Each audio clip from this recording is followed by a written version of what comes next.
নমস্কার, আমার আসাম ব্লগে আপনাদের সবাইকে অনেক অনেক স্বাগত। সকালবেলা আজকে জলখাবারে বানিয়েছি ভার্সমিল। তাই ভার্সমিলটাকে বানাতেও শর্টকাট, সোজাও হয়ে যায়, তাড়াতাড়ি, সময় বেশিক্ষণ লাগে না। ওইটা বয়েল করতে করতে একটু আলু পেঁয়াজ কেটে রাখলাম। আজকে মাংস রান্না করবো। বাইরের ওয়েদারটা এত ভালো লাগছে, জানলা দিয়ে এত সুন্দর ঠান্ডা হাওয়া আসছে, রোদও তেমন একটা নেই, মনে হচ্ছে যেন আশেপাশে কোথাও এরিয়াতে খুব বৃষ্টি হচ্ছে। তাই জলখাবার বানিয়ে ওদেরকে খেতে দিয়ে দিচ্ছি। এখন বাপার মেয়ের গল্পগুলো শুনছি আমি।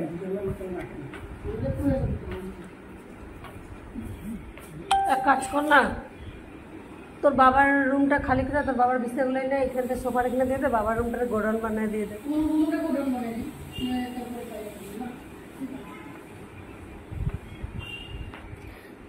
দেয় ওদের গল্পের কমেন্ট পাস করে এসে তারপর আমি জানি ওদের গল্পের মাঝখান থেকে লাস্টের দিকে বলে আমি আমার জলখাবারটা নিয়ে চলে আসলাম বাইরের দিকে।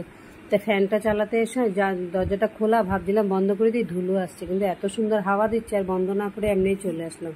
নিয়ে নিলাম ভার্সমিল, ওটস আর চায়ের পরিমাণ আস্তে আস্তে কমিয়ে দিচ্ছি, কেন চিনি খাওয়াটা আস্তে আস্তে কমাচ্ছি। সেই জন্য চাও যদি এক মগ চা নিয়ে বসি তা চিনি অতটা খাওয়া হয়ে যায়, সেই জন্য আস্তে আস্তে করে কমাতে আর কি। তা খেয়ে দিয়ে উঠে বাসনপত্র সমস্ত বেসিন টেসিনে রেখে বাসনে ভর্তি হয়ে গেছে। এখানে আলু পেঁয়াজ বসানো, এদিকে আলুগুলো সিদ্ধ করে নিয়েছি, আরেকদিকে মাংস ছিল, মাংসগুলোকেও প্রেশারে নুন হলুদ দিয়ে সিদ্ধ বসিয়ে দিয়ে তারপরে বাসনপত্রগুলো ধোবো। মাংসটা একটা মনসা পূজার বলির প্রসাদ হয়। তো আমার মেজনাসের বাড়িতে ওর তো নেই, আর ওর ছেলে পুজো করে, তাই প্রসাদ পাঠিয়ে দিয়েছিল রাত্রেবেলা ওর মেয়েকে দিয়ে। তাই আমাদের ঘরে তো মাংস সাধারণত খুব কমই হয়, আপনারা এত দেখেন, কিন্তু মাংস রান্না আমার ঘরে খুব কম হয়, কারণ মাংসটা আমিও খাই না তেমন, উমাও খেতে চায় না। তাই আমাদের দুজনের সেরকম পছন্দ, ওই আলু আর ঝোল দিয়ে আমরা খাই। আবার আলাদা কি রান্না করবো, আলু আর ঝোল খাই। মাংসগুলো বেশিরভাগই বলতে গেলে ওর বাবাকে দিয়ে দিই, এক টুকরো কি দু টুকরো হাঁটিও আমরা মা মেয়ে দুজনে নিই। কিন্তু সেই জন্য পূজার প্রসাদ সেই হিসাবে বানিয়ে নিল, কোনো কিছু নেই, অনেক দিন পরে আসছে পুজো, ঠাকুরের প্রসাদ বলে। আমাদের বাড়ির যে বঙ্গাইগাঁও বাড়িতে যে মনসা পূজা হয় বা কালী পুজো আছে, আমার জ্যাঠার বাড়িতেও আমাদের বাড়িতেও, দুই বাড়িতেই বলি এবছর থেকে বন্ধ করে দিয়েছে। বলি কেউ চায় না কারো মনের থেকে যে বলি দিয়ে পুজো দিতে, সবারই বলি দেওয়ার পর মনটা খারাপ হয়ে যায়। সেই জন্য আগে বাবা ছিল করে এসছে, তখন মা বলছে কারোরই মন চায় না, আমারও ভালো লাগে না, এতদিন ধরে পাঠাটাকে ঘরে রেখে খাইয়ে দেয় মানুষ করে, লাস্টে বলি দিতে খুব খারাপ লাগে।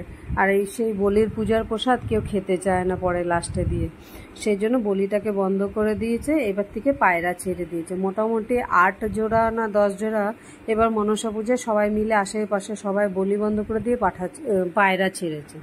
তো বাড়ি ভর্তি এখন পায়রা হয়ে গেছে, সেটাই মা বলছিল।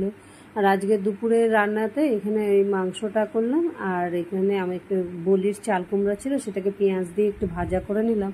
এটাই আজকে দুপুরের খাবারও হয়ে যাবে, রাত্রের খাবারও হয়ে যাবে। মনে হচ্ছে খুবই জোরে বৃষ্টি একটা আসবে, আমি কিন্তু টিউশনও আছি। ওয়েদারটা দেখে মানে কেমন লাগছে যে একবার রান্নাঘরে কাজকর্ম সেরে বেরিয়ে পড়লাম, স্নান করে পুজো দিয়ে এসে এবার খেয়ে দিয়ে টিউশনের জন্য বেরিয়ে